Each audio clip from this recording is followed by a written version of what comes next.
Welcome back to a new class. আজি আমি আলোচনা কৰিবলৈ গৈ আছো মেকানিক্যাল প্ৰপাৰ্টিজ অফ ফ্লুইডছ আৰু তাৰ লেকচাৰ নাম্বাৰ 7. সো প্ৰথমতে চাই লওঁ যে আজিৰ ক্লাছত আমি কি বস্তু ডিসকাস কৰিম। ফ্লুইড ফ্ৰিকশন অৰ্থাৎ তৰলৰ বাবে অহা ঘৰ্ষণ, ফ্লুইডৰ বাবে অহা ফ্ৰিকশন। ঘৰ্ষণ আমি আগতেও জানো কিন্তু এবাৰ ফ্লুইডৰ কাৰণে পঢ়িম। Then velocity gradient. এই ভেলোসিটি গ্ৰেডিয়েন্ট তোমালোকে আগতে শুনিছিলা নেকি? নাই শুনা। এটো নতুন এটা বস্তু হ'ব। ভেলোসিটি শুনিছা? ভেলোসিটি গ্ৰেডিয়েন্টটো এটা বেলেগ বস্তু। আমি পঢ়িম আজি। এন্ড দেন coefficient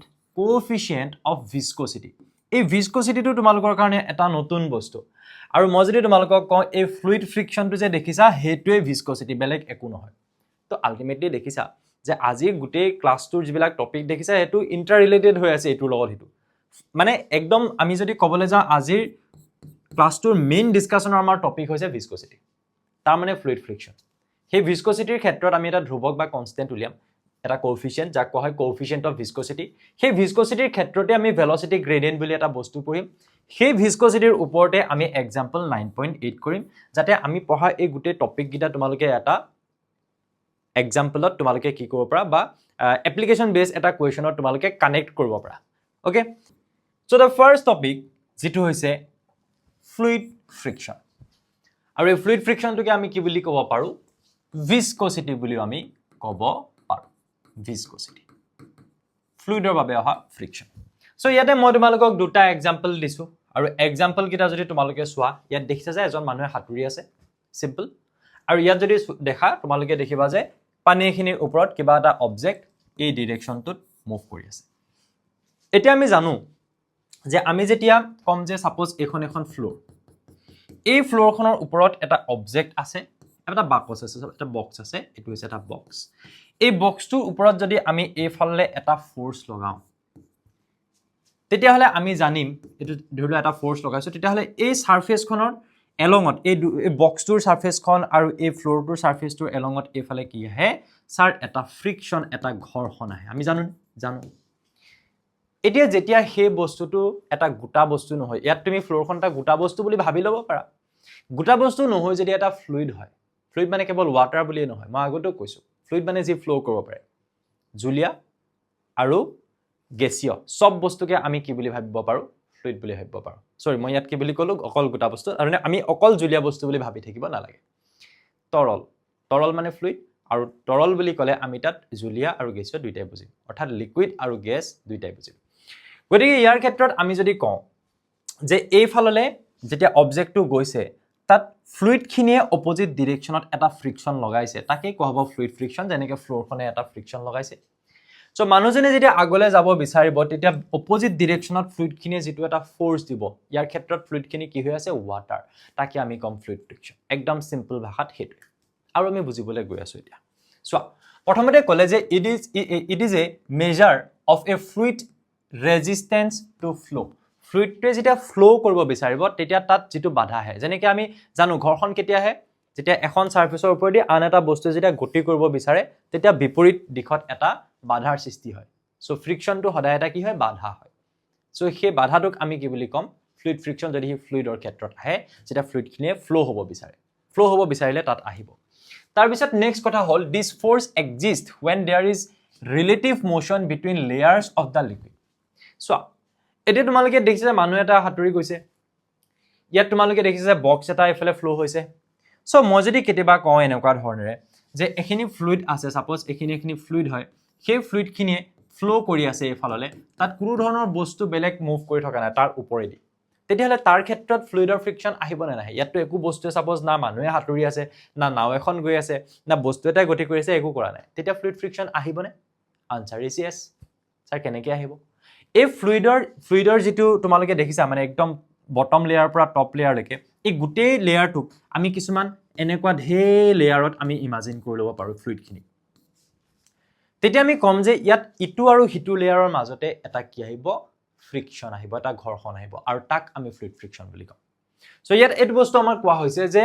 এই ফোৰ্সটো এক্সিষ্ট কৰে থাকে কাৰ মাজত? when there is relative motion between layers of the liquid. এই লিকুইডৰ লেয়াৰ বিলাকৰ মাজত যেতিয়া ৰিলেটিভ মোশন হ'ব। স্যাৰ এটা কথা বুজি নাপালো, মোশন বুলি কোৱা নাই, ৰিলেটিভ মোশন বুলি কৈছে কিয়? এই লেয়াৰ বিলাকৰ সবৰে ভেলোসিটিটো একে নহয়। ইয়াৰ তলৰ পৰা ওপৰলৈ ভেলচিটিৰ তাত সলনি হ'ব এতিয়া আমি পামগে কেনেকৈ সলনি হ'ব সো সবৰে যেতিয়া একে ভেলচিটি নহয় তেতিয়া তাত ৰিজাল্টেন্ট ভেলচিটিৰ কথা ক'বলৈ গ'লে আমি ৰিলেটিভ ভেলচিটিৰ কথা ক'ব লাগে একদম ৰিলেটিভ ভেলচিটি এটা বেষ্ট এক্সাম্পল তোমালোকৰ আগতে চেপ্টাৰত আছিল এতিয়া আঁতৰাই দিলে কাৰণে বুজিবলৈ অকণমান দিগদাৰ হ'ব পাৰে ষ্টিল মই তোমালোকক কৈ আছো সাপোজ এইখন এখন গাড়ী মুভ কৰি আছে এটা ভেলচিটি 50 km/h তাৰ পিছে পিছে এখন গাড়ীয়ে মুভ কৰি আছে সাপোজ 30 km/h আৰু তোমালোকে এনেকে ধৰণে ভাবা যে ইয়াৰ পৰা এজন লৰাই এই দুইখন গাড়ী চাই আছে সো এই লৰাজনে এই গাড়ীখনক যেতিয়া চাব তাৰ ভেলচিটি কিমান দেখিব 50 এই লৰাজনে এই গাড়ীখনক চালে তাৰো দেখিব 30 কিন্তু ইয়াতে যদি কোনোবা এজন বহি ইয়াক চাই তেতিয়ালে ইয়াৰ সাপেক্ষে ই কিমান ভেলচিটিৰে গৈ থকাৰ নিচিনা লাগিব তুমি কবা 20 কেলে বিকজ ই নিজে 30 ত গৈ আছে ন সো ইয়াৰ কাৰণে এনেকুৱা লাগিব সো ই যিমান স্পিডত যোৱাৰ নিচিনা লাগিব ৰৈ থকা মানুহজনৰ কাৰণে ইয়াৰ কাৰণে নালাগে যেনেকৈ বাছ এখন বাহিৰৰ পৰা চালে স্পিডত গৈ আছে যদি তুমি বাছখনতে বহি থাকা আৰু কাষৰ মানুহজনক চোৱা তোমাৰ কাৰণে তেওঁ ৰৈ থকাৰ নিচিনাই লাগিব সো ৰিলেটিভ ভেলচিটি কেতিয়াহে যেতিয়া দুটা ভেলচিটি বা মোৰ দেন ডেট আমি যেতিয়া কম্পেয়াৰ কৰি কথাটো ক'বলৈ যাওঁ বুজি পালানে যেতিয়া এই লেয়াৰ বিলাকৰ মাজত সবৰে ভেলচিটি একে কেতিয়াও নহয় কেলে নহয় আমি পঢ়িম এতিয়া সো সেই ভেলচিটি একে নহলে ইটোৰ সাপেক্ষে হিটোৰ ভেলচিটিটোক আমি কম ৰিলেটিভ ভেলচিটি আৰু সেই ৰিলেটিভ ভেলচিটি যেতিয়া আহিব তেতিয়া আমি মোশনটো কম ৰিলেটিভ মোশন যে ইয়াৰ সাপেক্ষে ই গতি কৰি আছে ইমানত সো সেই গতিটোক আমি কম এটা ৰিলেটিভ মোশন ক্লিয়াৰ সো আমি যেতিয়া এতিয়া ফ্লুইড ফ্ৰিকশন পঢ়িম তাত আমি কি কম যে তাত ফ্লুইডটোৰ ওপৰত সাপোজ একোৱে গতি কৰি থকা নাই অকল ফ্লুইডটোৱে ফ্লো কৰি আছে কি এয়াৰৰ লেয়াৰো হ'ব পাৰে এখিনি এয়াৰৰো লেয়াৰ হ'ব পাৰে বিকজ এয়াৰো এটা ফ্লুইড হয় সো তাৰ ক্ষেত্ৰত আমি কি কম যে এই ফ্লুইড বিলাকৰ মাজত থকা বেলেগ বেলেগ ভেলচিটি এতিয়া আহিব আমি দেখিম কেলে আহে সেই ভেলচিটিৰ বাবে তাহাঁতৰ এটা ৰিলেটিভ মোশন থাকিব ইটোৰ সাপেক্ষে হিটোৱে যেতিয়া গতি কৰিব বিচাৰিব তেতিয়া সেই লেয়াৰ বিলাকৰ মাজতেই কিছুমান কি আহিব ঘৰ্ষণ আহিব ফ্ৰিকশন আহিব তাক আমি ফ্লুইড ফ্ৰিকশন বুলি কম এইকেইটা পইণ্ট চাই লোৱা আৰু ভালকে ক্লিয়াৰ হ'ব তোমালোকৰ ডিউ টু ভিস্কোচিটি কি হ'ব আমি সেই বস্তুখিনি চাব লাগে মই এটা কাম কৰোঁ প্ৰথমতে তোমালোকক এই লেয়াৰ গিটা ভালকে আঁকি দেখাই দিওঁ আৰু ইয়াৰ পৰা আমি এতিয়া বুজিবলগীয়া গোটেই বস্তুখিনি ইয়াৰ ওপৰতে আছে সো এইটো মই দেখালো সাপোজ একেবাৰে তলৰ লেয়াৰটো এইটো মই দেখালো তাৰ ওপৰৰ লেয়াৰটো এইটো মই দেখালো তাৰ ওপৰৰ লেয়াৰটো এনেকে মই কি দেখাইছো কিছুমান লেয়াৰ দেখাইছো এতিয়া ফ্লুইডৰ লেয়াৰ বুলি কওঁতে আমি কিবা এটা ফ্লুইড ইমাজিন কৰি ললে বেছি ভাল হ'ব সো তোমালোকে ইমানলৈকে দেখালে হৈ যাব তোমালোকে এনেকে ভাবাচোন যে ইয়াত কি হৈ আছে এখন ৰিভাৰে ফ্লো কৰি আছে এ ফ্লোইং ৰিভাৰ বুলি তুমি ভাবি লোৱা ফ্লোইং ৰিভাৰ ফ্লো হৈ থকা এখন ৰিভাৰ আৰু তাৰ ক্ষেত্ৰত তোমালোকে ভাবি লোৱা যে এইটো হৈছে বটম অফ দা ৰিভাৰ একদম তলিটো আৰু এইটো হৈছে টপ অফ দা ৰিভাৰখন একদম ওপৰত এতিয়া তোমালোকে এই ৰিভাৰখনৰ একদম তলিটো এনেকে ধৰণেও বুজাব পাৰা এইটো হৈছে নদীৰ একদম তলিটো আৰু য'ত মাটি আছে ইয়াৰ তলত কোনো পানী নাই কোনো ফ্লুইড নাই এতিয়া আহিছো আমাৰ পইণ্ট কেইটা ফাৰ্ষ্ট পইণ্টটো হ'ল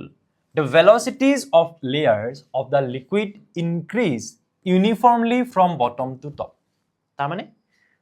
bottom to top তলৰ পৰা ওপৰলৈ কি হ'ব velocity বাঢ়ি যাব ইউনিফৰ্মলি সুষমভাৱে প্ৰতিটো লেয়াৰৰ ক্ষেত্ৰত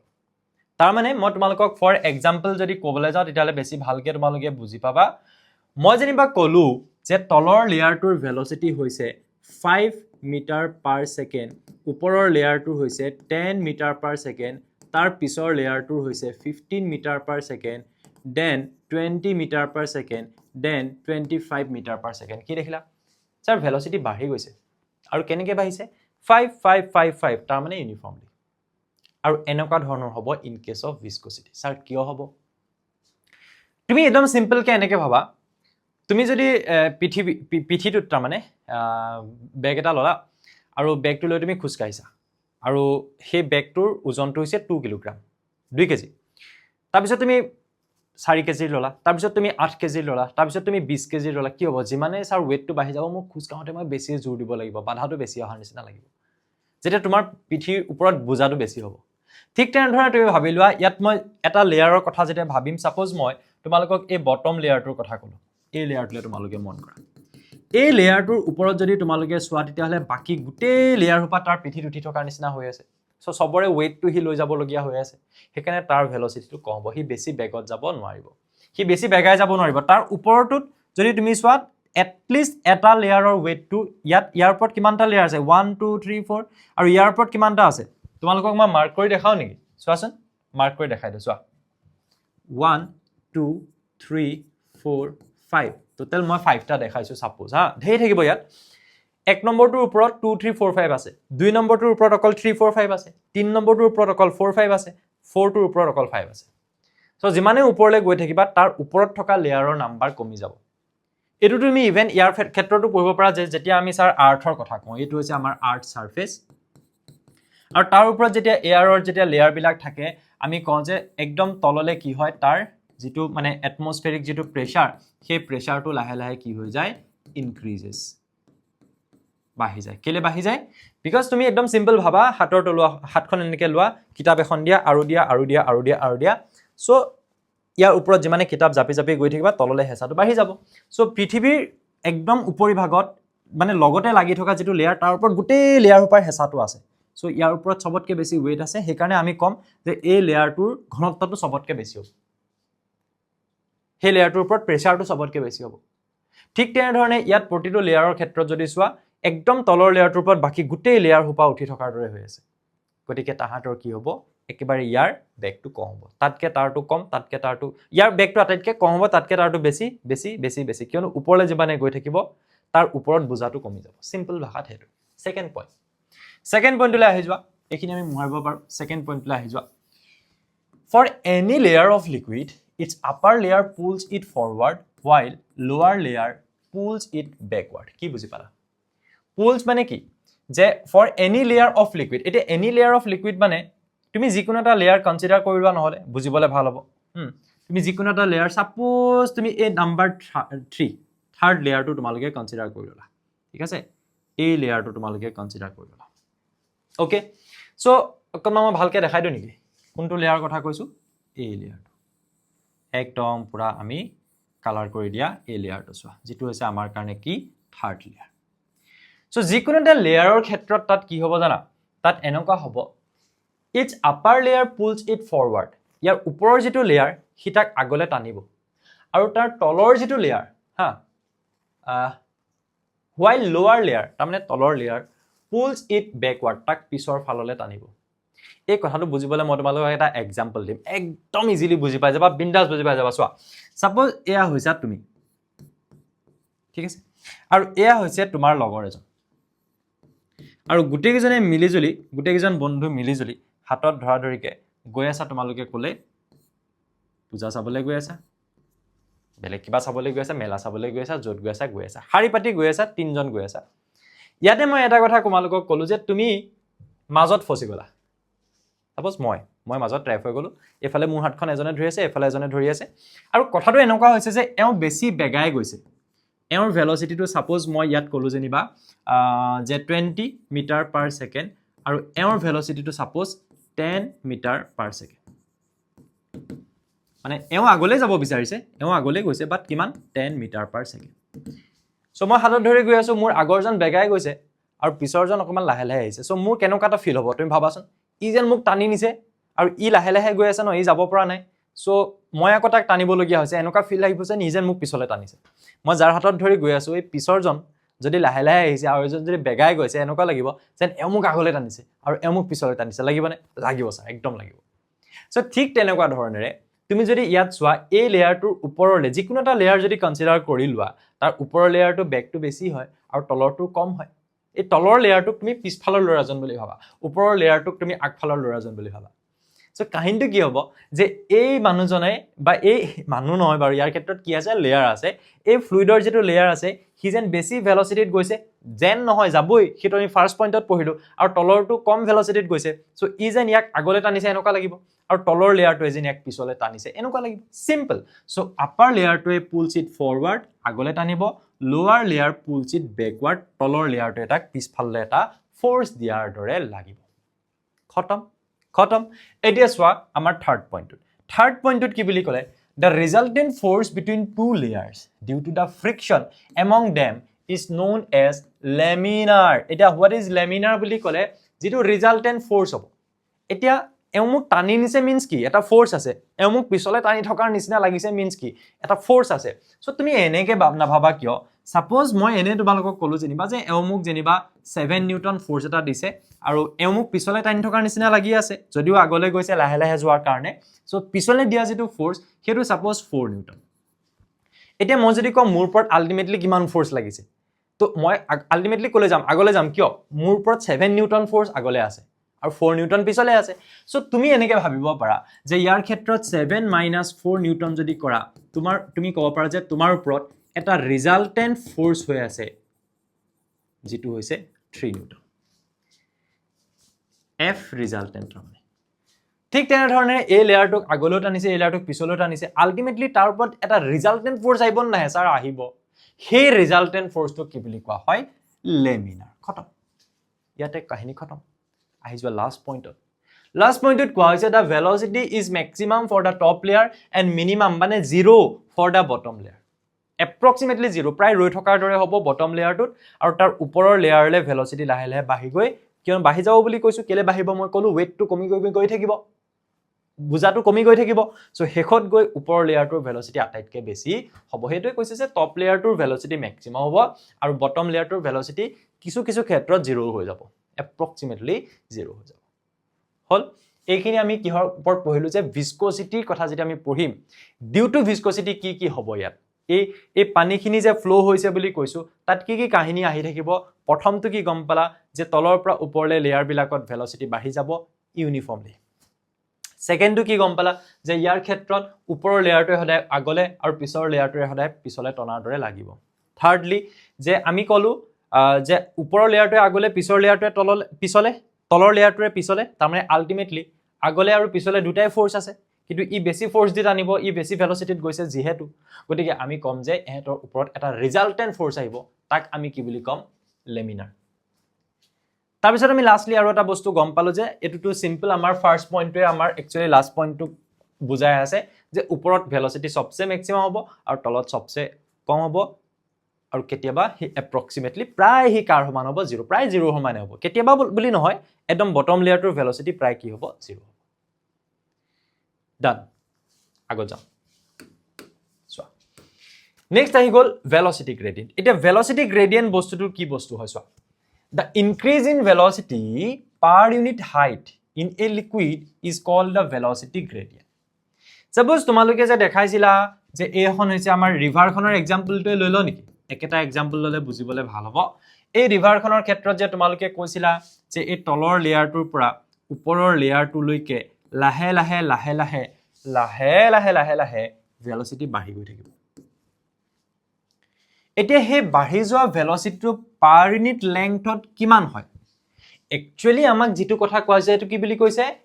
not velocity increase in velocity per unit length per unit height যে তলৰ পৰা ওপৰলে ভেলোচিটি বাঢ়ে প্ৰতি 1 মিটাৰত কিমানকে বাঢ়ে সো এইটো একচুয়ালি কি হয় জানা এইটো এটা চেঞ্জ ইন ভেলোচিটি তাৰ মানে কিন্তু আলটিমেটলি আমি চেঞ্জ ইন ভেলোচিটিটো এটা কি বুলি লিখো ভেলোচিটি আলটিমেটলি দুটা ভেলোচিটিৰ মাজত ডিফাৰেন্স সাপোজ 20 - 15 5 এটো এটা ভেলোচিটি হল ন হেকাৰণে আমি বস্তুটো কমপ্লিকেটেড কৰি নিলিখি আমি এনেকে লিখিম এটা ভেলোচিটি আৰু তলত লেন্থ বাট এই বস্তুটো তুমি জানিব লাগিব যে এই v2 হয় কি এই v2 হৈছে ইনক্ৰিজ ইন ভেলোচিটি কোৰ পৰা কোলে ফ্ৰম তলৰ পৰা ওপৰলে সো ফ্ৰম আমি ক'ব পাৰো কি বুলি bottom to top from bottom to top আৰু এই L টু এ লেন্থটো ইয়াত কি হয় কেতিয়াবা লেন্থটো হাইট হ'ব কেতিয়াবা ডেপথ হ'ব ইয়াৰ ক্ষেত্ৰত কি হ'ব হাইট ইয়াৰ পৰা ওপৰলে গৈ আছে তাৰ মানে হাইটটো যিমানে বাঢ়ি গৈ থাকিব প্ৰতি 1 মিটাৰত কেতিয়াবা তুমি ক'ব পাৰা স্যাৰ প্ৰতি 1 সেন্টিমিটাৰ বুলি ক'ব পাৰা প্ৰতি 1 মিলিমিটাৰ বুলি ক'ব পাৰা কথাটো বুজি পাইছে নে সো হে এককটো আমাৰ ধৰা বন্ধা নহয় কাৰণ আমি কম পাৰ ইউনিট বুলি কৈ থৈছো কথাটো তেনেকুৱা তেতিয়া তুমি যেটো বস্তু পাবা এই v/l ৰ যেটো তুমি ৰেশিও যেটো অনুপাত পাবা হেইটোৱে হৈছে velocity gradient nothing else so increase in velocity per unit height in a liquid is called velocity gradient তাৰ মানে কি বুজি পালা increase in velocity per unit height প্ৰতি একক হাইটত কিমানকে ভেলোচিটি ইনক্ৰিজ হ'ব এতিয়া তোমাক কোৱা হৈছে যে দুটা important point larger is the velocity gradient lower will be the viscosity এতিয়া তুমি যদি এনেকে কোৱা যে তলৰ পৰা ওপৰলে প্ৰতি 1 মিটাৰত ভেলোচিটিটো বেছিকে বাঢ়ি গৈছে সাপোজ মই তোমাক এনেকে কওঁ যে এটা ক্ষেত্ৰত এনেকুৱা হৈ আছে যে তলত ধৰি লোৱা 0 মিটাৰ পাৰ ছেকেণ্ড আছিল আৰু বাহুতে বাহুতে বাহুতে বাহুতে ওপৰত হৈ গ'লগে তোমাৰ 50 মিটাৰ পাৰ ছেকেণ্ড আৰু এটা মই কেছ দেখালো এইটো কেছ 1 সাপোজ আৰু এটা মই কেছ দেখালো য'ত এনেকুৱা আছিল তলত 0 মিটাৰ পাৰ ছেকেণ্ড আছিল আৰু বাহুতে বাহুতে বাহুতে বাহুতে ওপৰত হৈ গ'লগে 100 মিটাৰ পাৰ ছেকেণ্ড এটা তুমি এটা কথা কোৱা ফ্ৰিকশন কি আছিল ৰেজিস্ট্যান্স এটা বাধা আছিল যদি বাধা বেছিয়ে হয় তেতিয়া হলে কি হ'ব আৰু বাধা কম হলে কি হ'ব স্যাৰ ইয়াত 0 ৰ পৰা গৈ গৈ 100 পালে ইট মিন্স এই ক্ষেত্ৰত আমি ক'ব পাৰো নেকি যে বাধাটো কম আছিল তাৰ মানে ফ্লুইড ফ্ৰিকশনটো কম আছিল ইয়েস ডেফিনেটলি ক'ব পাৰা ইয়াত ফ্লুইড ফ্ৰিকশনতকৈ ইয়াত কম আছিল তাৰ মানে তুমি যদি কোৱা যে ই 0 ৰ পৰা 100 কেনেকৈ হৈছে বিকজ পাৰ ইউনিট হাইটত নিশ্চয় তাত ভেলোচিটিটো ইয়াতকে বেছিকে বাঢ়িছে সেইকাৰণে বেছিকে বহাৰ কাৰণে গৈ ফাইনালি টপ প্লেয়াৰটোৰ যিটো velocity হেতু 10 মিটাৰ পাৰ ছেকেণ্ড হৈ গৈছে 100 মিটাৰ পাৰ ছেকেণ্ড হৈ গৈছে ফৰ এক্সাম্পল তো এটা কথাটো এটোই বুজিলা ন যে ইয়াতকে ইয়াৰ ক্ষেত্ৰত আমি কি বুলি ক'ব পাৰো ফ্ৰিকশনটো কম বুলি ক'ব পাৰো ভিস্কোসিটি কম সো ইয়াৰ অৰ্থটো ই 100 হৈ গৈছে কেনেকে পটককেটো হৈ যোৱা নাই প্ৰতি 1 মিটাৰত কিমানকে বাঢ়িছে সাপোজ মই 1 মিটাৰ বুলি ক'লো যেহেতু মই মিটাৰ পাৰ ছেকেণ্ড কৈছো সো 0 ৰ পৰা প্ৰতি 1 মিটাৰত কিমানকে বাঢ়ি গৈছে সাপোজ গৈ গৈ গৈ গৈ ইয়াত হৈছে কি 100 মিটাৰ পাৰ ছেকেণ্ড এনেকুৱা হৈছে কাহিনীটো সো তুমি কি বুলি ক'ব পাৰিবা যে larger is the velocity gradient তাৰ মানে প্ৰতি 1 মিটাৰ হাইটত বাঢ়ি যোৱা ভেলোচিটিটো যদি বেছি হয় তেতিয়ালে তাত ভিস্কোসিটিটো কি হ'ব lower will be the viscosity কম সো বাধাটো কম হেতু কাৰণে তুমি তাত ফ্লোটো বেছিকে দেখিছা বা হেতু কাৰণে তুমি হেখত গৈ ভেলোচিটিটো নিশ্চয় বেছিকে দেখিছা কথাটো বুজি পালা এতিয়া আমি লাষ্ট পইণ্টলৈ আহো and smaller is the velocity gradient higher will be the viscosity opposite কৰি দিয়া ইয়াৰ যে তুমি যদি ভেলোচিটি গ্ৰেডিয়েন্টটো কম হয় কম হলে কেনেকুৱা হ'ব যে প্ৰতি 1 মিটাৰত বাঢ়ি যোৱা ভেলোচিটিটো যদি কমি কমি গৈ থাকে কাহিনীটো কেনেকুৱা হ'ব এনেকুৱা হ'ব যদি এইটো কাহিনী হ'বলে হয় তুমি কি বুলি ক'বা যে তাত বাধা ইমানেই বেছি আছে যে 0 ৰ পৰা আহি 50 হে পাইছে তুমি যদি ভালকে পঢ়া তুমি সাপোজ আজি প্ৰথমতে এটা ফিজিক্সৰ এক্সামত তুমি 0 পালা ধৰি লোৱা 0 পালা পৰি গৈ আছে তোমাৰ প্ৰতিটো এক্সামত হে এক্সাম তোমালোকৰ ললো আমাৰ যেনেকৈ এমসিকিউ টেষ্ট বিলাক আছে তুমি ইটোৰ পিছত হিটো টেষ্ট দিলা লাষ্টত তুমি দেখিলা যে তোমাৰ একদম ভাল এটা মাৰ্কস আহি গৈছে আৰু তোমাক যদি মই কওঁ যে 0 ৰ পৰা গৈ 100 পাই গৈছা আউট অফ 100 তেতিয়া হলে তুমি কবা কি যে স্যাৰ ৰাস্তাত তাৰ মানে কি হৈছে বাধা কম আছে সিম্পল তেনেকৈ বুজি ল'ব পাৰা আৰু যদি তোমাক মই কওঁ যে 0 ৰ পৰা 50 হৈ গৈছে তাৰ মানে বাধা এতিয়াও আছে কেনেকুৱা বাধা যে তুমি ক'বাত হয়তো বুজি পোৱা নাই ক'বাত তোমাৰ খুকুজা আছে ডাউট থাকি গৈছে কিবাটো আছে হয়তো তুমি বেছিকে পঢ়া নাই হেবিলাকে বাধা সো ঠিক তেনেদৰে ফ্লুইডৰ ক্ষেত্ৰত এবিলাক বাধা যেটো কোৱা হয় ফ্লুইড ফ্ৰিকশন ভিস্কোসিটি হি যদি বেছি হয় তেতিয়া হলে তাত পাৰ ইউনিট হাইটত বাঢ়ি যোৱা যেটো ভেলোচিটি হেতু কম হ'ব লাগিব আৰু যদি পাৰ ইউনিট হাইটত বাঢ়ি যোৱা ভেলোচিটি বেছি হয় তাৰ মানে তাত ভিস্কোসিটি অৰ্থাৎ বাধাটো কম আছিল ফ্ৰিকশন কম আছিল খতম তাৰ পিছত আমি আগত যাওঁ so pressure and velocity gradient এতিয়া আমি আৰু দুটা পইণ্ট ইয়াতে লিখি ৰাখিছো কি ৰাখিছো চোৱাচোন if pressure applied to the liquid is more will be that more will be its velocity gradient এতিয়া তোমালোকে সাপোজ এনেকে ধৰণেৰে কলা যে এইখিনি আমি লেয়াৰ খিনি মই এবাৰ আকৌ ৰাফলি একবাৰ তোমালোকক দেখাই দিও এনেকে এইখিনি লেয়াৰ খিনি আছিল এনেকে এইখিনি লেয়াৰ খিনি আছিল এটা ফ্লুইড এখিনি ফ্লো কিটা কৰিব যেতিয়া নিশ্চয় এফালৰ পৰা যেতিয়া কি কৰা হ'ব এটা ফোৰ্স দিয়া হ'ব সো ফোৰ্সটো পাৰ ইউনিট এৰিয়াত কিমান বুলি ক'লে হেতুৰ পৰা তোমালোকে কি পাবা এটা প্ৰেসাৰ পাবা সো তুমি নিজে ভাবা এফালৰ পৰা প্ৰেসাৰটো সাপোজ পাইপ এডালৰ মাজেদি ফ্লুইড এখিনি গৈছে সো এফালৰ পৰা প্ৰেসাৰটো যিমানে বেছি দিবা তাৰ ফ্লোটো ইমানে বেছি হ'ব সেই পইণ্টটো আমাক ইয়াত কোৱা হৈছে যে যদি তুমি এপ্লাই কৰা প্ৰেসাৰটো বেছি হয় more will be its velocity gradient তাৰ velocity gradient বেছি হ'ব তাৰ মানে পাৰ ইউনিট এই লেয়াৰ বিলাকৰ চোৱা যেতিয়া ফ্লুইড এটা ফ্লো কৰিব তাত সদায় তলতকে ওপৰৰ লেয়াৰটোৱে কি কৰে বুলি কৈছো বেছি ভেলোচিটি মুভ কৰে এটা তুমি বেছিকে প্ৰেসাৰ দিছা ইট মিন্স হোৱাট ইয়াৰ ফ্লোটো বেছি হ'ব সো ফ্লোটো বেছি কেতিয়া হ'বগে পাৰিব যেতিয়া তুমি তলৰ পৰা ওপৰলৈকে লেয়াৰটোৰ ভেলোচিটিটো হঠাৎ বেছিকে বাঢ়ি গৈছে বুলি কবা তাৰ মানে আলটিমেটলি ইয়াৰ যেটো ভেলোচিটি আৰু এভাৰেজ ভেলোচিটি এটা থাকিব না নাথাকে চোৱা তুমি সাপোজ কলা যে 0 ৰ পৰা গৈ 50 হৈছে সো এভাৰেজ ভেলোচিটি কিমান 0 + 50 সাপোজ দুটাৰ মাজত চাইছো সো 50 25 সৰি 50/2 হৈ গ'ল 25 মিটাৰ পাৰ ছেকেণ্ড এটো এভাৰেজ ভেলোচিটি তাৰ পিছত মই কলো যে 0 ৰ পৰা 100 হৈ গ'ল তো এভাৰেজ ভেলোচিটি একদম তলৰ পৰা ওপৰলৈ যেটো গড় মানটো হ'ব আৰু ভেলচিটি কিমান লিখিবা 0 + 100 ডিভাইডেড বাই 2 তাৰ মানে 50 মিটাৰ পাৰ ছেকেণ্ড এইটো হৈছে এভাৰেজ ভেলচিটি এই এভাৰেজ ভেলচিটিটো বেলেগ একো নহয় যেটো হৈছে ফ্লুইডখিনিয়ে যেটো ভেলচিটিত মুভ কৰিব এতিয়া যিমানে বেছিকৈ প্ৰেছাৰ দিবা সিমানে বেছি ভেলচিটিত মুভ কৰিব আৰু বেছি ভেলচিটিত মুভ কৰাটো পসিবল হ'ব কেতিয়া যেতিয়া ভেলচিটি গ্ৰেডিয়েন্টটো বেছি হ'ব সিম্পল কথা হেতুৱে সো এতিয়া আমি ইয়াত এটা কথা ক'ব পাৰিম যে যেটো প্ৰেছাৰ এপ্লাই কৰিবা তাক তুমি F/A বুলি ভাবিব পাৰা সেইটো ডাইৰেক্টলি প্ৰপৰ্চনেল হ'ব কিহৰ হৈতে velocity gradient যেটো আমি কি বুলি কৈছো যে increase in velocity per unit height so ইয়াৰ পৰা তুমি এটা বস্তু পালা এপ্লাই কৰা প্ৰেছাৰ তাৰ মানে যেটো এক্সটাৰ্নাল ফোৰ্স per unit area হেতু সমানুপাতিক হ'ব অৰ্থাৎ ই বাহিলে ই বাহিব ই কমিলে কমিব তাৰ মানে প্ৰেছাৰ বাহিলে ই বাহিব প্ৰেছাৰ কমিলে ই কমিব সো আমি এনেকৈ লিখিম যে ডাইৰেক্টলি প্ৰপৰ্চনেল টু কিমান V/L ডাইৰেক্টলি প্ৰপৰ্চনেল টু কিমান V/L তো ইয়াতে তোমালোকে যেতিয়া এটা প্ৰপৰ্চনেলিটি কনস্ট্যান্ট লিখিবা এটো হ'ব ইটা এই ইটাটোকে কোৱা হয় কি বুলি আমি এটা পঢ়িবলৈ পাম কোএফিচিয়েন্ট অফ ভিস্কোসিটি ইয়াত আমি যেটো বস্তু ইটা বুলি যে লিখিছো হেতু কি বুলি কম আমি কোএফিচিয়েন্ট অফ ভিস্কোসিটি তো proportion আমি জানো যে proportionality sign আতৰাই যেতিয়া সমান চিন আনো তেতিয়া হদায় এটা কনস্ট্যান্ট আহে এটা ধ্ৰুবক আহে হেতু হৈছে ইয়াত কোএফিচিয়েন্ট অফ ভিস্কোসিটি এটো ইটা বুলি কোৱা হয় স্মল n টু লিখি এনেকৈ দীঘল কৰি দিবা হল তাৰ পিছত ওপৰত থাকিব v তলত থাকিব l এতিয়া যদি তুমি এটা কাম কৰিব বিচাৰা হা যে ইয়াৰ পৰা যদি তুমি ইটাৰ কাৰণে এটা এক্সপ্ৰেছন লিব পাৰা ইটা চোৱাচোন তুমি কি কৰিবা চোৱা তুমি প্ৰথমতে এনেকৈ ভাবা যে F/A ইয়াতে আছিল হয় নে আছিল L টো ডিভাইড হৈ আছে এফালে লৈ না মাল্টিপ্লাই হৈ গল V টো এফালে ডিভাইড হৈ গল থাকিলে কি ইটা তো আলটিমেটলি তুমি এটা কথা ক'ব পাৰা যে কোএফিচিয়েন্ট অফ ভিস্কোসিটি ইটা মানে কিমান F *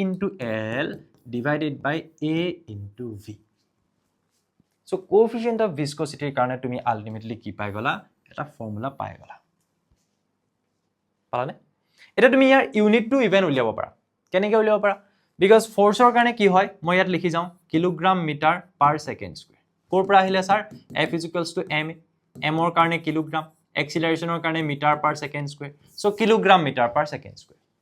L টো এটা হাইট হয় হাইটটো আলটিমেটলি মিটাৰতে আহিব তলত থাকিব এৰিয়া মানে মিটাৰ স্কয়াৰ আৰু থাকিব এই v টো কি আছিল মনত পৰিছে না এটো আছিল velocity so metre per second তো ইয়াৰ পৰা আলটিমেটলি তুমি কি পাবা চোৱাচোন ওপৰত তোমাৰ কিলোগ্ৰাম মিটাৰ স্কয়াৰ হৈ গল সেকেন্ড টু দি পাৱাৰ -2 তলত থাকিব এই মিটাৰ স্কয়াৰটো এক্সট্ৰাকে লিখা এটো থাকিলে তোমাৰ এটা মিটাৰ আৰু এটো থাকিলে পাৰ সেকেন্ড সো মিটাৰ স্কয়াৰ আমাৰ কেনসেল গুচি যাব তাৰ পিছত তোমাৰ ইয়াতে কি থাকিব কিলোগ্ৰাম এই মিটাৰটো ওপৰত উঠি যাব per metre second to the power -1 ওপৰত উঠাই দিয়া -2 -1 টু +1 হৈ যাব তেতিয়া হলে তুমি গম পালে ইয়াৰ পৰা কিমান আহিব kilogram per meter per second. This is the unit. Kilogram per meter per second. এতিয়া মোৰ এখিনতে আৰু এটা বস্তু মনত পৰিছে মই কৈ থৈ যাওঁ হা যে এই যেটো তোমাৰ ভেলোসিটি গ্ৰেডিয়েন্ট আছিলে তাৰ ইউনিটটো কি হ'ব ভেলোসিটিৰ কাৰণে মিটাৰ পাৰ সেকেন্ড আৰু লেন্থৰ কাৰণে সেকেন্ড সৰি মিটাৰ সো আমাৰ কি হ'ব ইয়াতে মিটাৰ কেনসেল গুচি গলে কি থাকিব ইয়াৰ পৰা ইউনিটটো পাৰ সেকেন্ড থাকিব সো ভেলোসিটি গ্ৰেডিয়েন্টৰ ইউনিট কি হয় পাৰ সেকেন্ড এই যেটো ইউনিট হেতুক আমি বাৰে বাৰে এনেকে কৈ না থাকি আমি কি বুলি ক'ব পাৰো পয়জুল বা আমি শৰ্টলি কি বুলি কম পয়জ 1 পয়জ 2 পয়জ so kilogram per metre per second হেতু আমি পয়জুল বুলি ক'ব পাৰো আৰু এটো কোএফিচিয়েন্ট অফ ভিস্কোসিটিৰ ইউনিট হয় আচ্ছা তুমি যদি ইয়াৰ ডাইমেনশনটো ক'ব খোজা তুমি কি বুলি ক'বা MLT মাছৰ বাবে আহিব 1 ভৰৰ বাবে লেন্থৰ বাবে আহিব -1 টাইমৰ বাবে -1 সো m1 to নিদিলো হয় ml-1 t-1 kilogram per metre per second m-1 ml-1 t-1 এটো হ'ব তাৰ ডাইমেনশনাল ফৰ্মুলা কাৰ কোএফিচিয়েন্ট অফ ভিস্কোসিটি সো ইয়াৰ পৰা আমি এখিনি বস্তু শিকিলো কি শিকিলো আমি প্ৰথমতে শিকিলো যে প্ৰেছাৰ এণ্ড ভেলোসিটি গ্ৰেডিয়েন্ট যে প্ৰেছাৰৰ লগত প্ৰেছাৰ মানে ফোৰ্স পাৰ ইউনিট এৰিয়া তাৰ লগত ভেলোসিটি গ্ৰেডিয়েন্ট অৰ্থাৎ ভেলোসিটি পাৰ ইউনিট হাইট কিমান কেনেকে ডিপেন্ড কৰে ডাইৰেক্টলি প্ৰপৰ্চনেল তাৰ পৰা আমি কৰি গৈ ইটা এটা পালো ইটাটোক আমি কি বুলি কলো কোএফিচিয়েন্ট অফ ভিস্কোসিটি সো এই বস্তুটোৱে এটা স্টাৰ্টিং পইণ্ট যৰ পৰা আমি গৈ প্লানি কি পাও কোএফিচিয়েন্ট অফ ভিস্কোসিটিৰ কাৰণে এক্সপ্ৰেছন পাই যাও সো তোমালোকক যেতিয়া কোৱা হ'ব যে কোএফিচিয়েন্ট অফ ভিস্কোসিটি তেতিয়া তুমি এইটোৰ পৰা ষ্টাৰ্ট কৰিলে তোমাৰ ইয়াত এক্সপ্ৰেছনটো ওলাই যাব এতিয়া কোএফিচিয়েন্ট অফ ভিস্কোচিটিৰ এক্সপ্ৰেছনটোৰ হেল্পত আমি ফোৰ্স এটো হাইটৰ বাবে আলটিমেটলি আমি এটা দৈৰ্ঘ্য বুলি ধৰিম সো মিটাৰ বহালো area metre square velocity metre per second সব যেতিয়া বহাই দিবা এটা ইউনিট পালা kilogram per metre per second তাক আমি পয়জুল বুলি কওঁ বা শৰ্টলি পয়জ বুলি কওঁ আৰু তাৰ ডাইমেনশনাল ফৰ্মুলা mlt মাস 1 length -1 time -1 so m l - 1 t - 1 কত আগে চলে এখিনি আমাৰ হৈ গৈছে So coefficient of viscosity already আমি গম পালোৱে বাৰু তথাপিতো ইয়াতে কোৱা হৈছে যে it is the pressure required to create a velocity gradient of 1 per second এৰে এই বস্তুটো আমি কেনেকৈ বুজিব পাৰো তোমালোকে চাই লবা হা এক মিনিট সাপোজ মই তোমালোকক কলো যে আমি ইটাটো আমি কেনেকৈ ধৰণে পাব পাৰো চোৱা আমি যে কৈছিলো যে হেই এপ্লাইড যেটো প্ৰেসাৰ হয় তাৰ মানে ফোৰ্স পাৰ ইউনিট এৰিয়া directly proportional আমি কি বুলি কৈছিলো যে velocity per unit height so velocity gradient ইয়াৰ পৰা মই পটাপট একবাৰ আকৌ তোমালোকক দেখাই দিও ৰিমাইন্ড কৰি দিও বস্তুটো যে ইয়াৰ পৰা আমাৰ ইটা আহিছিল চোৱা অকনমান মই বেলেগকে লিখিম এক্সপ্ৰেছনটো কিন্তু অকনমান বেলেগকে লিখিম কেনেকৈ লিখিম চোৱা এই f/a টোৰ তললে directly এটো মই লৈ আনিলো সাপোজ এটো মাল্টিপ্লাই হৈ আছে বুলি ভাবা এটো এফালে ডিভাইড কৰি দিয়া v/l so এফালে ইটা তাৰ মানে তুমি আলটিমেটলি এটা কথা গম পালা যে ইটা ইজ ইকুৱেলস টু কিমান হয় যেটো এপ্লাইড প্ৰেসাৰ ডিভাইডেড বাই ভেলোচিটি গ্ৰেডিয়েন্ট তাৰ মানে তুমি এনেকৈ লিখিব পাৰা যে কোএফিচিয়েন্ট অফ ভিস্কোচিটি মানে কি হয় ওপৰত আছে কি এপ্লাইড প্ৰেসাৰ আৰু তলত আছে কি ভেলোচিটি গ্ৰেডিয়েন্ট yes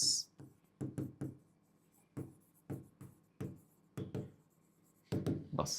তাৰ মানে কোএফিচিয়েন্ট অফ ভিস্কোচিটিৰ ডেফিনিশন বুলি যদি তুমি দিবলৈ যোৱা তেতিয়া হলে এটা ৰেশিও হয় এটা অনুপাত কাৰ মাজত অনুপাত এপ্লাইড প্ৰেসাৰ আৰু ভেলোচিটি গ্ৰেডিয়েন্টৰ মাজত অনুপাত হয়নে তুমি যদি এই ফ্লুইড খিনিৰ ক্ষেত্ৰত চোৱা এই ফ্লুইডৰ এই লেয়াৰ বিলাক আছে সো এই ফালৰ পৰা তুমি যেটো এপ্লাইড প্ৰেসাৰ দিছা তাৰ মানে তুমি যেটো ফোৰ্স দিছা পাৰ ইউনিট এৰিয়াত হেতু আৰু পাৰ ইউনিট হাইটত তাত কিমান ভেলোচিটি ইনক্ৰিজ হৈছে এইটো এই দুটা বস্তুৰ ৰেশিও So, it is the pressure required to create a velocity gradient of 1 per second. এতিয়া এই বস্তুটোৰ কনসেপ্ট আমাৰ কোৰ পৰা এই বস্তুটো আমাৰ কোৰ পৰা আহিলে সো ইয়াত তুমি ফাইনালি এটা এক্সপ্ৰেছন পালা যেটো হৈছে এইটো এতিয়া যদি মই তোমালোকক এটা কথা ইয়াতে কওঁ যে সাপোজ velocity gradient টো হৈছে 1 per second এতিয়া স্যাৰ per second কেলে আহিলে because velocity meter per second তলত লেংথৰ বাবে মিটাৰ কেনসেল গুছি গলে per second আহে আমি পঢ়িছিলো সো হেকাৰণে আমি কলো সাপোজ velocity gradient হৈছে 1 per second তাৰ অৰ্থটো কি যে প্ৰতি 1 মিটাৰত 1 মিটাৰ per second কে velocity বাঢ়িছে সো হেতু হ'বলৈ লাগিব যে 1 মিটাৰ per second কে velocity বাঢ়িছে প্ৰতি 1 মিটাৰ because এটো আছিল কিমান v/l 1 মিটাৰ per second কে বাঢ়িছে 1 মিটাৰ 1 মিটাৰ কেনসেল কৰি দিয়া তো আমি ক'ব পাৰো যে 1 per second 1 per second তুমি কেতিয়া পাইছা যেতিয়া প্ৰতি 1 মানে একক হাইটত একক velocity বাঢ়িছে হেনকা এটা condition so velocity gradient to 1 per second hall suppose যদি velocity gradient 1 per second হয় তুমি ইয়াৰ পৰা ইটা কিমান কবা if v/l is equals to 1 per second then ইটা কিমান হ'ব f/a divided by 1 so f/a divided by 1 ultimately f/a বুলি লিখি দিলা সো তুমি এটা বস্তু গম পাইছা যে f/a টো বেলেগ একো বস্তু নহয় এটোটো এপ্লাইড প্ৰেসাৰে হয় ন এটোটো এপ্লাইড প্ৰেসাৰে হয় তো তুমি এপ্লাইড প্ৰেসাৰটোকে কি বুলি ক'ব পাৰিবা কোএফিচিয়েন্ট অফ ভিস্কোচিটি বুলি ক'ব পাৰিবা কিন্তু কেতিয়া যেতিয়া ভেলোচিটি গ্ৰেডিয়েন্টটো 1 per second হ'ব এটা মই বুজাই আছো কাহিনীটো চোৱা ভেলোচিটি গ্ৰেডিয়েন্টটো যেতিয়া 1 বহাই দিলা v/l টো তেতিয়া তুমি ইটাটো f/a পালা এপ্লাইড প্ৰেসাৰ পালা তুমি কি বুলি এক্সপ্লেইন কৰিবা বস্তুটো এফালৰ পৰা মই প্ৰেসাৰ এটা দিছো এফালে পাৰ ইউনিট হাইটত কিবা এটা ভেলোচিটি বাঢ়িছে কি বুলি কলো কিবা এটা যদি মই এফালৰ পৰা এনেকুৱাটা প্ৰেসাৰ দিছো এনেকুৱাটা এপ্লাইড প্ৰেসাৰ দিছো যেটো প্ৰেসাৰ বাবে পাৰ ইউনিট হাইটত বা তুমি এনেকে একদম ফৰ এক্সাম্পল তুমি এনেকে ভাবি লোৱা প্ৰতি 1 মিটাৰত 1 মিটাৰ per second কে ভেলোচিটি বাঢ়িছে প্ৰতি 1 মিটাৰত 1 মিটাৰ per second কে বাঢ়িছে যাতে এটো 1 per second হৈ যায় হেনেকুৱা এটা প্ৰেসাৰ দিছো হেই হেনেকুৱা প্ৰেসাৰটোক কি বুলি কোৱা হ'ব কোএফিচিয়েন্ট অফ ভিস্কোচিটি বিকজ ইটা মানে সেই এপ্লাইড ফ'ৰ্চটো হৈ আছে কিন্তু কেতিয়া যেতিয়া ভেলচিটি গ্ৰেডিয়েণ্টটো 1/সেকেণ্ড হৈছে তাৰ অৰ্থটো কি এনেকুৱা এটা প্ৰেছাৰ তুমি দিবা এপ্লাইড প্ৰেছাৰ আৰু সেই প্ৰেছাৰটোকে তুমি কোএফিচিয়েণ্ট অফ ভিস্কোচিটি বুলি ক'বা কিন্তু কেতিয়া যদি সেই এমাউণ্টৰ প্ৰেছাৰটোৱে ইয়াত যেটো সৃষ্টি কৰিছে ভেলচিটি গ্ৰেডিয়েণ্ট হেতু যদি 1/সেকেণ্ড হয় বুজি পালানে বাৰু সো এইটোক আমি কি বুলি কম কোএফিচিয়েণ্ট অফ ভিস্কোচিটি এটা প্ৰপাৰ ডেফিনিশ্যন এটা লাইনতে আমি লিখি থব পাৰো কি বুলি যে it is the pressure required to create a velocity gradient of 1/সেকেণ্ড ইমানটো এমাউণ্টৰ প্ৰেছাৰ যেটো প্ৰেছাৰে 1/সেকেণ্ড ভেলচিটি গ্ৰেডিয়েণ্ট ফৰ্ম কৰিব পাৰে অৰ্থাৎ এনেকুৱা এটা প্ৰেছাৰ যেটো প্ৰেছাৰ দিয়াৰ ফলত লিকুইডটোত পাৰ ইউনিট হাইটত পাৰ ইউনিট ভেলচিটি ইনক্ৰিজ হয় সিম্পল আগে চলে সোয়া এক্সাম্পল নাম্বাৰ 9.8 সো এইটো তোমালোকৰ এতিয়া আমি পঢ়া বস্তুখিনিৰ ওপৰতে ধুনীয়া এটা কোৱেশ্চন এটা ফিগাৰ আছে আমি ফিগাৰটো চাই ল'ব লাগিব তেতিয়া আমি কোৱেশ্চনটো ধুনীয়াকৈ বুজি পাম হা চোৱা সো মোক এক্সট্ৰাকে হুদি থাকিব নালাগে যে স্যাৰ ফিজিক্সৰ নিউমেৰিকেল কেনেকৈ সলভ কৰিম কিবা টিপছ দিয়ক কিবা ট্ৰিক দিয়ক আমি যেতিয়া পঢ়ি আছো পঢ়ি থাকোতে মই যেনেকৈ ধৰণে বুজাম তেনেকৈ বুজি পাই যোৱা হেবিলাকে টেকনিকবিলাক আমি হঠাৎ শিকিব লোৱা বস্তু নহয় প্ৰতিটো প্ৰবলেম কৰোতে আমি তাতে নতুন নতুন কিবা এটা নহয় কিবা এটা শিকি গৈ থাকিম যেনেকৈ a metal block of area ইমান metre square is connected to a 0.010 kilogram mass. So, যেতিয়া কোৱেশ্চনটো পঢ়িবা তাত তোমালোকে পাই যোৱা বস্তুবিলাক জেনাৰেলি কিছুমান ভৌতিক ৰাশি বা ফিজিক্যাল কোৱান্টিটি হয় কেতিয়াবা তোমালোকে বস্তুবিলাক চিনি নাপাবও পাৰা এতিয়া তোমাক ডাইৰেক্টলি দি থৈছে কি বুলি যে ব্লক অফ এৰিয়া ইমান কেতিয়াবা এৰিয়া শব্দটো তুমি নাপাবও পাৰা ঘুৰাই পকাই কিবা এটা কৈছে তেতিয়া তুমি কি চাবা জানানে তুমি এই ইউনিটটো চাবা সো হেতু এটা টেকনিক নিউমেৰিকেল প্ৰবলেম সলভ কৰা টেকনিকটো কি যে স্কয়াৰ দেখিছো মিটাৰ স্কয়াৰ ইট মিন্স এটো বেলেগ একো বস্তু নহয় এটো হৈছে এৰিয়া আৰু তাৰ পিছত তোমাৰ ৰৈ থকাৰ কোনো কাম নাই তুমি ধৰিয়ে লোৱা যে এৰিয়াটো তুমি কি বুলি ধৰি লোৱা যে area of the metal block এ বুলি ধৰি লওঁ হা এটো মই এ বুলি ধৰি লৈছো কাৰণে লেট বুলি লিখিছো এটো কিমান বুলি লিখি লওঁ 0.10 মিটাৰ স্কয়াৰ টু একটা লাইনত জোৰা হলে বৰ ভাল আছিল এনিৱেজ ইমান connected to a ইমান kilogram mass via a string that passes over an ideal pulley এতিয়া অকনমান আগবঢ়াৰ আগত আমি একচুয়ালি এই ডায়াগ্ৰামটো আঁকি ললে অলপমান ভাল হ'ব ডায়াগ্ৰামটো তোমালোকৰ কিতাপত দিয়া থাকিব সো মই ডায়াগ্ৰামটো তোমালোকৰ মুখৰ আগত আঁকি দিলে বুজি পাবলৈ ভাল হ'ব বুলি মই ইয়াত আঁকি থোৱা নাই চোৱা মই দেখাই দিম ধৰিলা এনেকে ধৰণেৰে এটা পাথ মই দেখাইছো এনেকে ধৰণে ইয়াতে মানে কি হৈছে ইয়াতে এটা ফ্লুইডৰ লেয়াৰ আছে এইটো ধৰিলা পানী এখিনি পৰি আছে সবসপিয়াকে এনেকে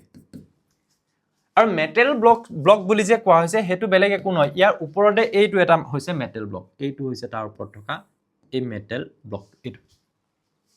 তাৰ পিছত মানে কি হৈছে ইয়াতে এটা পুলি আছে এইটো হৈছে পুলি মানে কুৱাত পানী তুলতে তোমালোকে দেখিছা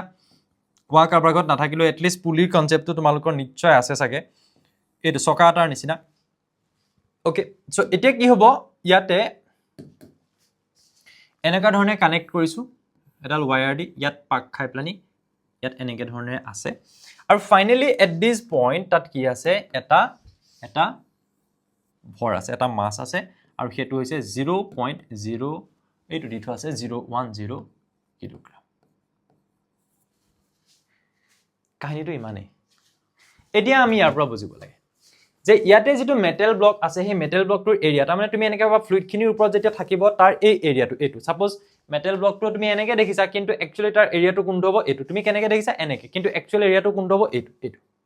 যত ইয়াত মোৰ হাতৰ তলতে জৰা পানী এখিনি আছে তাৰ ওপৰত থৈ দিছো সো এইটো এই ফ্লুইড খিনিৰ কানেকচনত যেটো থকা এৰিয়াটো হেতু 0.10 মিটাৰ স্কয়াৰ তাক কানেক্ট কৰা হৈছে কাৰ হৈতে ইমান কিলোগ্ৰাম মাস কেনেকৈ কানেক্ট কৰা হৈছে ডায়াগ্ৰাম চিত্ৰটোত দেখুৱাৰ নিচিনাকৈ পুলি এটাৰ হেল্পত আৰু এই পুলিটো কনসিডাৰ্ড মাসলেস এন্ড ফ্ৰিকশনলেস সোৱা এই পুলিটোৰ যদি আকৌ কিবা মাসৰ কথা আহি যায় ভৰৰ কথা আহি যায় ফ্ৰিকশনৰ কথা আহি যায় তোমাৰ প্ৰবলেমটো কৰিবলৈ বহুত কমপ্লিকেটেড হৈ যাব হেকাৰণে কোৱেশ্চনটোত কৈ দিছে যে ইয়াৰ তুমি ভৰৰ কথা চিন্তা নকৰিবা ইয়াৰ ফ্ৰিকশন তুমি নাই বুলি ধৰি লোৱা এতিয়া কৰা অংকটো হ'ব তাৰ পিছত চোৱা কোৱা হৈছে a liquid with a film thickness of 0.30 millimeter is placed between the block and the table এইখন হৈছে টেবুল খন আৰু এইটো হৈছে ব্লক 2 এই টেবুলখন আৰু ব্লকটো এই টেবুলখন আৰু ব্লকটোৰ মাজত কি আছে এটা লিকুইডৰ ফিল্ম আছে তাৰ মানে একদম পাতলা এটা লেয়াৰ আছে যেটো হৈছে এইটো আৰু তাৰ যেটো থিকনেস হেতু আমাক কিমান দিয়া হৈছে 0.30 মিলিমিটাৰ সো আমি ডায়াগ্ৰামটোলে বাৰে ঘূৰি আহিব লাগিব বাৰে চাব লাগিব যে ডেটাটো যে দিয়া আছে এটো একচুয়ালি কাৰ কোনটো বস্তু 0.30 কোনটো বস্তু ইয়াত কোনটো হয় হেতু ইয়াত হয় এইটো ইয়াত যদি তোমালোকে চোৱা এই থিকনেসটো তাৰ মানে কিমান হয় জাস্ট এইকন কিমান হয় 0.30 মিলিমিটাৰ তো তুমি যদি এই ফ্লুইডটোক যদি জুম কৰি এনেকে চোৱা আলটিমেটলি তুমি এই 0.30 টো কি পালা বাৰু স্যাৰ এটো হাইট অফ দা ফ্লুইড হ'ব নেকি ইয়েস এই 0.30 মিলিমিটাৰ টো বেলেগ একো নহয় ই হ'ব এই ফ্লুইডটোৰ হাইটটো তাৰ মানে আগত যাও চোৱা when release the block moves to the right with a constant speed of ইমান মিটাৰ পাৰ সেকেন্ড যেতিয়া ইয়াতে ব্লক এটা আছে তো ধৰি ৰাখিছো প্ৰথমতে এনেকে এৰি দিয়াৰ লগালগ তোমালোকে জানা যে পৃথিৱীয়ে তাক গ্ৰেভিটিৰ বাবে তললে পুল কৰিব আৰু তাত কি আহিব এটা weight আহিব যেটো হ'ব mg ইয়াত m টো হৈছে ইমান এটো সো সেই weight-ৰ বাবে ই কি কৰিব ৰাইট সাইডলে এনেকে মুভ কৰিব এটা ভেলোসিটিৰে হৈতে হেতু কৈ থৈছে ইভেন 0.085 মিটাৰ পাৰ সেকেন্ড আৰু তাৰ পিছত কৈছে find the coefficient of viscosity of the লিকুইডটোৰ তুমি কি বিচাৰিব লাগে কোএফিচিয়েন্ট অফ ভিস্কোসিটি অৰ্থাৎ eta you need to find out so এটা তুমি ধৰি ললা কি এৰিয়াটো a বুলি ধৰি ললা মেটেল ব্লকটো তাৰপিছত বাকিখিনি বস্তু তুমি চাই লিখি গৈ থাকা যে মাস অফ দা অবজেক্ট সেই অবজেক্টটোৰ যেটো মাসটো হেতুক আমি কি বুলি ধৰি লও m বুলি ধৰি লও আৰু যেটো দি থোৱা হৈছে 0.010 কিলোগ্ৰাম therefore its weight ইয়াৰ weight টো একেবাৰে উলিয়াই কামটো লেঠা মাৰি থোৱা weight টো কিমান হ'ব mg m মানে হৈছে এইটো 0.010 আৰু g মানে হৈছে স্যাৰ 9.8 এইখিনি যদি তোমালোকে ক্যালকুলেট কৰা তেতিয়া হলে কিমান আহিব চোৱা ধৰিলা মই 98 বুলি কৈ ললো আৰু 1 ৰ লগত মই মাল্টিপ্লাই কৰিলো 98 হল কিন্তু তোমালোকে দশমিক কেটাৰ আগত দেখিছা ইয়াত তিনটা সো তিনটাৰ আগত দিবলৈ হলে 0.098 একিলেকে আমাৰ ঠিকই আছে এটা 0.098 বুলি নিলিখি আমি ইয়াক এনেকেও লিখিব পাৰো যে 9.8 into 10 to the power সোয়া এটা দুটা পিছলে নিলা সো 10 to the power -2 এনেকৈ আমি লিখি থব পাৰো জানা ন এবিলাক দুটা পিছলে into 10 to the power -2 কি weight কিহত লিখিবা weight তো স্যাৰ নিউটনতে আহে ন ফোৰ্সে হয় আলটিমেটলি গ্ৰেভিটিৰ বাবে যেটো ফোর্স এটো ওকে এতিয়া নেক্সট আমি আগবাঢ়ো a liquid with a film thickness ইমান মিলিমিটাৰ সো এই বস্তুটো তুমি এনেকে ধৰি লোৱা height of the liquid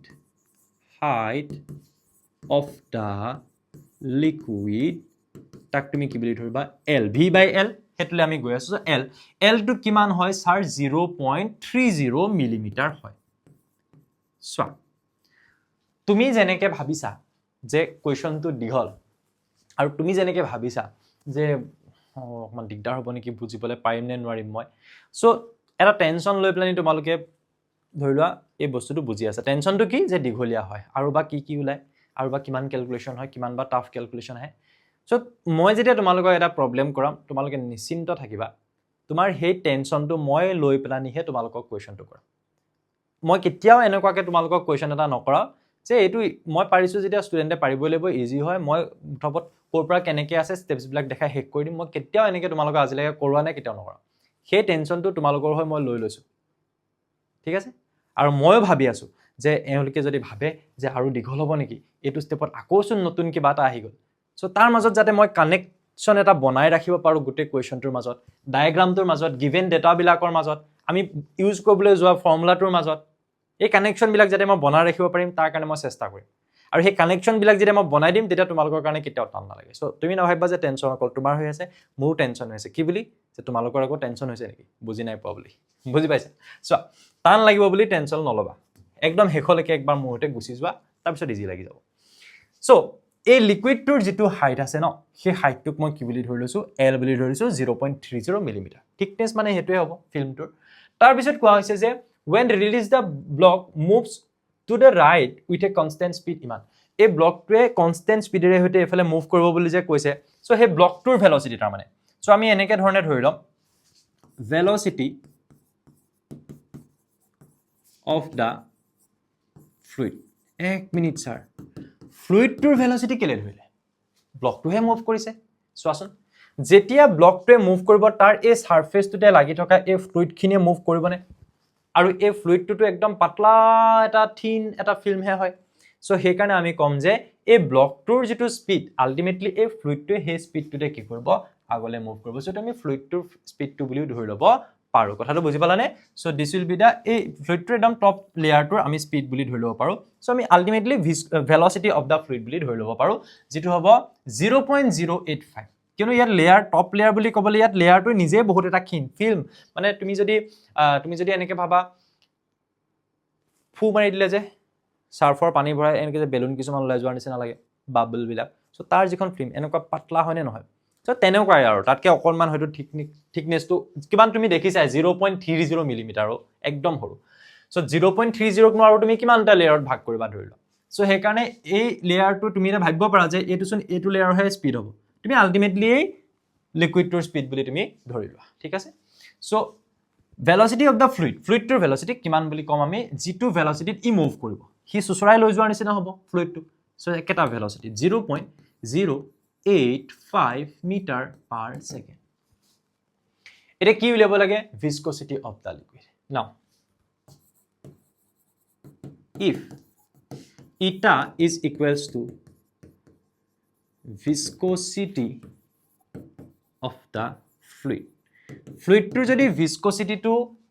eta হয় মানে viscosity নহয় actually coefficient of viscosity find the coefficient of viscosity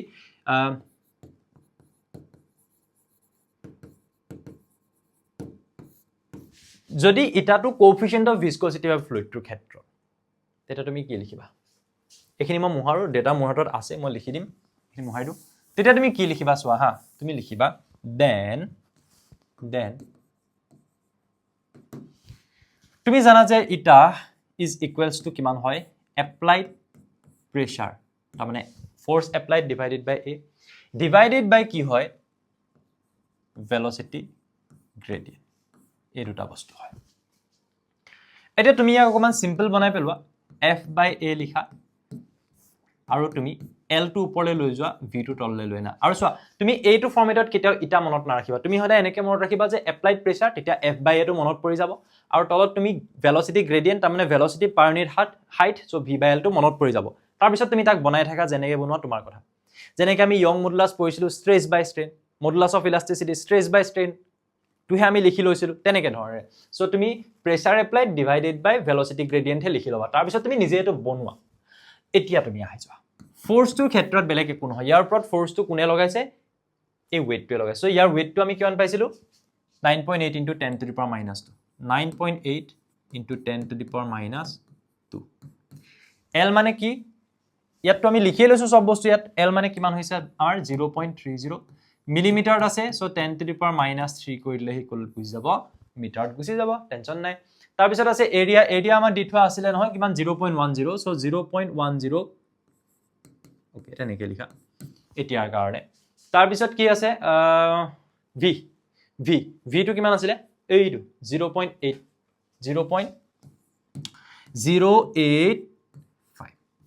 এতিয়া তোমাক কোনে পায় আৰু এতিয়া জাস্ট তুমি ইখিনি ক্যালকুলেট কৰিব লাগে আৰু বেলেগটো কাম নাই এই ভ্যালু বিলাক আমি বহাই ললো এতিয়া চাওচোন অকনমান কিবা কিবি সিম্পলিফাই কৰিব পাৰো নেকি আমি চাও হা সো ওপৰত থাকিলে তোমাৰ 9.8 ইনটু এই 3 টুক তুমি 3 into 10 to the power